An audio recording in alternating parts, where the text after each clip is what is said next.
దేవునికి స్తోత్రం. హల్లెలూయా. ఒక సంవత్సరం ప్రణాళికతో అనుదిన బైబిల్ పఠనం. ఈరోజు 13 అక్టోబర్ 2025.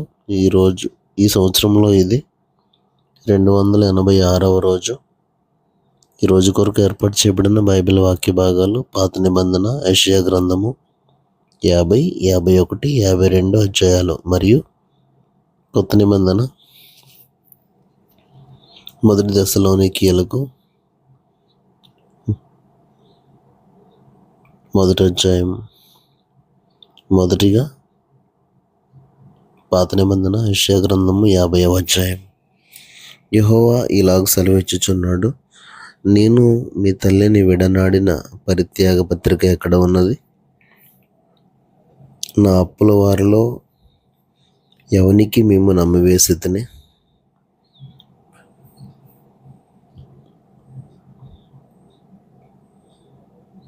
మీ దోషములను బట్టి మీరు అమ్మబడితిరి, మీ అతిక్రమములను బట్టి మీ తల్లి పరిత్యాగం చేయబడను. నేను వచ్చినప్పుడు ఎవడనూ లేకపోనేలా, నేను పిలిచినప్పుడు ఎవడనూ ఉత్తరం ఇయ్యకుండానేలా, నా చెయ్యి విమోచింపలేనంత కుర్చీ అయిపోయినా విడిపించుటకు నాకు శక్తి లేదా? నా గద్దింపు చేత సముద్రమును ఎండబెట్టుదును, నదులను ఎడారిగా చేయుదును. నీళ్లు లేనందున వాటి చేపలు కంపు కొట్టి దాహం చేత చచ్చిపోవును. ఆకాశం చీకటి కమ్మ చేయుచున్నాను, అవి గోనె పట్ట ధరింపజేయుచున్నాను. అలసిన వారిని మాటల చేత ఊరడించే జ్ఞానము నాకు కలుగునట్లు శిష్యునికి తగిన నోరు యెహోవా నాకు దయచేసి ఉన్నాడు. శిష్యులు వినున్నట్లుగా నేను వినుటకై ఆయన ప్రతి ఉదయమున నాకు విను బుద్ధి పుట్టించుచున్నాడు. ప్రభువగు యెహోవా నా చెవికి విను బుద్ధి పుట్టింపగా నేను ఆయన మీద తిరుగుబాటు చేయలేదు. వినకుండా నేను తొలగిపోలేదు. కొట్టువారికి నా వీపును అప్పగించుతిని, వెంట్రుకలు పెరికివేయి వారికి నా చెంపలను అప్పగించుతిని. ఉమ్మి వేయి వారికి, అవమానపరచు వారికి నా ముఖం దాచుకోనలేదు. ప్రభువగు యెహోవా నాకు సహాయం చేయవాడు గనుక నేను సిగ్గుపడలేదు. నేను సిగ్గుపడనని ఎరిగి నా ముఖమును చికుముకి రాతి వలె చేసుకుంటున్నాను. నన్ను నీతిమంతునిగా ఎంచేవాడు ఆసనుడై ఉన్నాడు. నాతో వ్యాజ్యం ఆడువాడెవడు? మనం కూడుకొని వ్యాజ్యం ఆడుదాము. నా ప్రతివాది ఎవడు? అతన్ని నా యొద్దకు రానిమ్ము. ప్రభువగు యెహోవా నాకు సహాయం చేయను. నా మీద నేరస్థాపన చేయువాడెవడు? వారందరూ వస్త్రం వలె పాతగిలిపోవుదురు, చిమ్మెట వారిని తినివేయను. మీలో యెహోవాకు భయపడి ఆయన సేవకుని మాట వినివాడెవడు? వెలుగులేకే చీకటిలో నడుచువాడు యెహోవా నామమును ఆశ్రయించి తన దేవుని నమ్ముకొనవలెను. ఇదిగో, అగ్ని రాజబెట్టి అగ్ని కొరవులను మీ చుట్టూ పెట్టుకుని వారలారా, మీ అగ్ని జ్వాలలో నడువుడి. రాజబెట్టిన అగ్ని కొరవులలో నడువుడి. నా చేతి వలన ఇది మీకు కలుగుచున్నది. మీరు వేదన గలవారై పండుకొనెదరు. యెషయా గ్రంథము 51వ అధ్యాయం. నీతిని అనుసరించుచు యెహోవాను వెదకుచు నుండు వారలారా, నా మాట వినుడి. మీరు ఏ బండ నుండి చెక్కబడతారో దాన్ని ఆలోచించుడి. మీరు ఏ గుంట నుండి త్రవ్వబడతారో దాన్ని ఆలోచించుడి. మీ తండ్రి అయిన అబ్రహాము సంగతి ఆలోచించుడి. మిమ్మల్ని కనిన సారాను ఆలోచించుడి. అతడు ఒంటరి అయి ఉండగా నేను అతన్ని పిలిచితిని, అతనిని ఆశీర్వదించి అతనిని పెక్కుమంది ఎగునట్లు చేసేతిని. యెహోవా సీయోనును ఆదరించుచున్నాడు. దాని పాడైన స్థలములన్నిటిని ఆదరించి దాని అరణ్య స్థలములను ఏదెను వలె చేయుచున్నాడు. దాని ఎడారి భూములు యెహోవా తోట వలె అగునట్లు చేయుచున్నాడు. ఆనంద సంతోషములను, కృతజ్ఞతాస్తుతియు, సంగీత గానమును దానిలో వినబడును. నా ప్రజలారా, నా మాట ఆలకించుడి. నా జనులారా, నాకు చెవియొగ్గి వినుడి. ఉపదేశం నా యొద్ద నుండి బయలుదేరును. జనములకు వెలుగు కలిగినట్లుగా నా విధిని నియమింతును. నేను ఏర్పరచు నా నీతి సమీపంగా ఉన్నది. నేను కలుగజేయు రక్షణ బయలుదేరుచున్నది. నా బాహువులు జనములకు తీర్పు తీర్చును. ద్వీపవాసులు నా తట్టు చూచి నిరీక్షణ గలవారగుదురు. వారు నా బాహువును ఆశ్రయింతురు. ఆకాశం వైపు కన్నులెత్తుడి, క్రింద భూమిని చూడుడి. అంతరిక్షం పొగవలే అంతర్ధానమగను, భూమి వస్త్రం వలె పాతగిలిపోవును. అందలి నివాసులు అటువలే చనిపోదురు. నా రక్షణ నిత్యముండును, నా నీతి కొట్టివేయబడదు. నీతి అనుసరించు వారులారా నా మాట వినుడి, నా బోధను హృదయమందుంచుకున్న జనులారా ఆలకించుడి. మనుషులు పెట్టు నిందకు భయపడకుడి, వారి దూషణ మాటలకు దిగులు పడకుడి.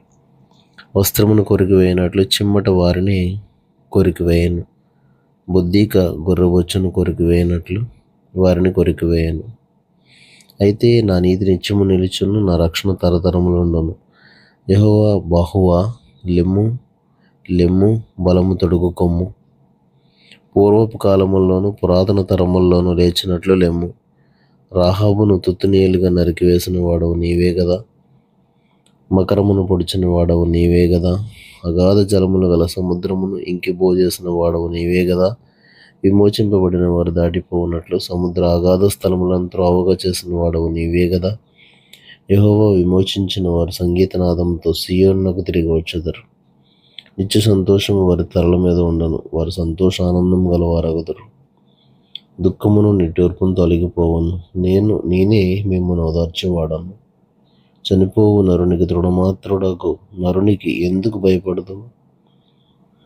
బాధపెట్టేవాడు నాశనం చేయుటకు సిద్ధపడినప్పుడు వాని క్రోధమును బట్టి నిత్యము భయపడుచు ఆకాశములను వ్యాపింపజేసి భూమి పునాదులను వేసిన యెహోవాను, సృష్టికర్త అయిన యెహోవాను మరచెదవా? బాధపెట్టేవాని క్రోధం ఏమాయను? కృంగబడిన వాడు త్వరగా విడుదల పొందును. అతడు గోతిలోనికి పోడు, చనిపోడు, అతనికి ఆహారం తప్పదు. నేను నీ దేవుడనైన యెహోవాను. సముద్రం యొక్క కెరటములు ఘోషించినట్లు దాని రేపువాడు నేనే. సైన్యములకు అధిపతి యెహోవా అను ఆయనకు పేరు. నేను ఆకాశములను స్థాపించినట్లును భూమి పునాదులను వేయినట్లును నా జనము నీవే అని సీయోనుతో చెప్పినట్లును నీ నోట నా మాటలు ఉంచి నా చేతి నీడలో నిన్ను కప్పి ఉన్నాను. యెరూషలేమా, లెమ్ము లెమ్ము, యెహోవా క్రోధ పాత్రను ఆయన చేతి నుండి పుచ్చుకొని త్రాగిన దాన, తూలిపాడు చేయు పాత్రలోనిదంతటిని త్రాగిన దాన నిలువము. ఆమె కన్న కుమారులందరిలో ఆమెకు దారి చూపగలవాడెవడునూ లేకపోయాను. ఆమె పెంచిన కుమారులందరిలో ఆమెను చెయ్యి పట్టుకుని వాడెవడునూ లేకపోయాను. ఈ రెండు అపాయములు నీకు సంభవించను. నిన్ను ఓదార్చగలవాడు ఎక్కడ ఉన్నాడు? పాడు, నాశనము, కరువు, ఖడ్గము నీకు ప్రాప్తించను. నేను నిన్నెట్లు ఓదార్చుదును? నీ కుమారులు మూర్ఛలై ఉన్నారు. దుప్పి వలలో చిక్కుపడినట్లు వీధులన్నిటి చివర్లలో వారు పడి ఉన్నారు. యెహోవా క్రోధముతోనూ నీ దేవుని గద్దింపుతోనూ వారు నిండి ఉన్నారు. ద్రాక్షరసం లేకయే మత్తురాలవై శ్రమ పడిన దానా, ఈ మాట వినుము. నీ ప్రభువగు యెహోవా తన జనుల నిమిత్తము వ్యాజ్యమాడు నీ దేవుడు ఇలాగ సెలవిచ్చుచున్నాడు. ఇదిగో, తూలిపడు చేయు పాత్రను, నా క్రోధ పాత్రను నీ చేతుల నుండి తీసివేసి ఉన్నాను. నీవెకను దానిలోంది త్రాగవు. నిన్ను బాధపరచు వారి చేతిలో దాన్ని పెట్టదను. మేము దాటిపోవునట్లు క్రిందికి వంగి సాగిలపడమని వారు నీతో చెప్పగా, నీవు నీ వీపును దాటి వారికి దారిగా చేసి నేలకు దానిని వంచితివి గదా. వారికే ఆ పాత్రను త్రాగనిచ్చేదను. యెషయా గ్రంథము 52వ అధ్యాయము. సీయోను, లెమ్ము లెమ్ము, నీ బలం ధరించుకొనుము. పరిశుద్ధ పట్టణమైన యెరూషలేమా, నీ సుందర వస్త్రములను ధరించుకొనుము. ఇక మీదట సున్నతి పొందిన వాడు ఒకడైనను అపవిత్రుడు ఒకడైనను నీ లోపలికి రాడు. ధూళి దులుపుకొనును యెరూషలేమా, లేచి కూర్చుండుము. చెరపట్టబడిన సీయోను కుమారి, నీ మెడకట్లు విప్పివేసుకొనుము. యెహోవా ఇలాగ సెలవిచ్చుచున్నాడు. మీరు ఊరకయే అమ్మబడితిరి గదా. రోకలు ఇయ్యకయే మీరు విమోచింపబడెదరు. దేవుడైన యెహోవా అనుకొనుచున్నదేమనగా, తత్కాల నివాసం చేయుటకై పూర్వకాలమున నా జనులు ఐగుప్తునకు పోయిరి.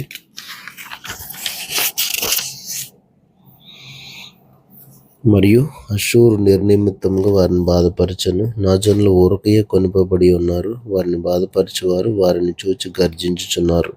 ఇదే యెహోవా వాక్కు. దీనివల్ల నా నామము దూషించబడుచున్నది.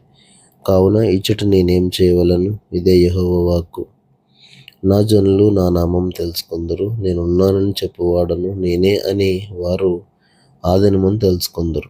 సువార్త ప్రకటించుచు, సమాధానం చాటించుచు, సువర్తమానం ప్రకటించుచు, రక్షణ సమాచారం ప్రచురించు వాని పాదములు నీ దేవుడు ఏలుచున్నాడని సియోనుతో చెప్పుచున్న వాని పాదములు పర్వతముల మీద ఎంతో సుందరములై ఉన్నవి. ఆలకించుము, నీ కావలి వారు పలుకుచున్నారు, కూడుకొని బిగ్గరగా పాడుచున్నారు.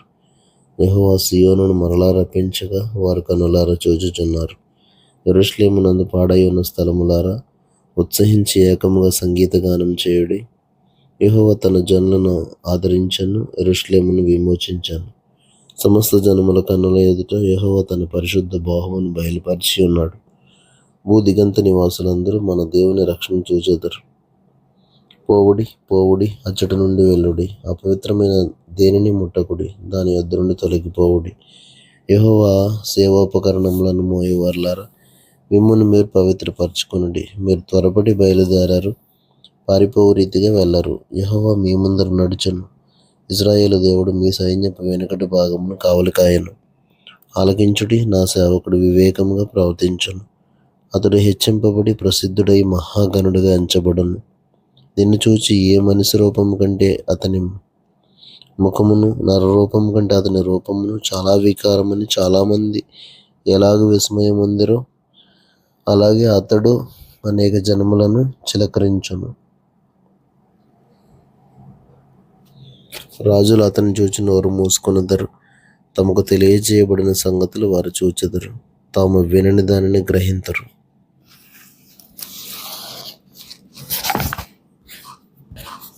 కొత్త నిబంధన అపోస్తలుడైన పౌలు దెసలోనికీయులకు రాసిన మొదటి పత్రిక 1వ అధ్యాయము 10 వచనాలు. తండ్రి అయిన దేవుని యందును ప్రభువైన యేసుక్రీస్తునందును ఉన్న దెసలోనికీయుల సంఘమునకు పౌలును సిల్వానును తిమోతియును శుభమని చెప్పి రాయినది. కృపయు సమాధానమును మీకు కలుగును గాక. విశ్వాసంతో కూడిన మీ పనిని, ప్రేమతో కూడిన మీ ప్రయాసమును, మన ప్రభువైన యేసుక్రీస్తునందుల నిరీక్షణతో కూడిన మీ ఓర్పును మేము మన తండ్రి అయిన దేవుని ఎదుట మానక జ్ఞాపకం చేసుకొనొచ్చు మా ప్రార్థనల యందు మీ విషయమై విజ్ఞాపనము చేయొచ్చు. మీ అందరి నిమిత్తం ఎల్లప్పుడూ దేవునికి కృతజ్ఞతాస్తుతులు చెల్లించుచున్నాము. ఎలయనగా దేవుని వలన ప్రేమింపబడిన సహోదరులారా, మీరు ఏర్పరచబడిన సంగతి అనగా మా సువార్త మాటతో మాత్రము గాక శక్తితోనూ పరిశుద్ధాత్మతోనూ సంపూర్ణ నిశ్చయతతోనూ మీ యొద్దకు వచ్చి ఉన్న సంగతి మాకు తెలియను. మీ నిమిత్తము మేము మీ ఎడల ఎట్టివారమై ఉంటిమో మీరు ఎరుగుదురు. పరిశుద్ధాత్మ వలన కలుగు ఆనందముతో గొప్ప ఉపద్రవమందు మీరు వాక్యం అంగీకరించి మమ్మును ప్రభువును పోలి నడుచుకుని వారైతిరి. కాబట్టి మాసిదోనియాలోను అకయలోను విశ్వాసులందరికీ మాదిరి అయితిరి. ఎందుకనగా మీ యొద్ద నుండి ప్రభువు వాక్యం మాసిదోనియాలోను అకయలోను మ్రోగెను. అక్కడ మాత్రమే కాక ప్రతి స్థలమందును దేవుని యెడల ఉన్న మీ విశ్వాసము వెల్లడాయెను గనుక మేమేమీ చెప్పవలసిన అవశ్యం లేదు. మీ వద్ద మాకెట్టి ప్రవేశము కలిగిన అక్కడి జనులు మమ్మను గూర్చి తెలియజెప్పుచున్నారు.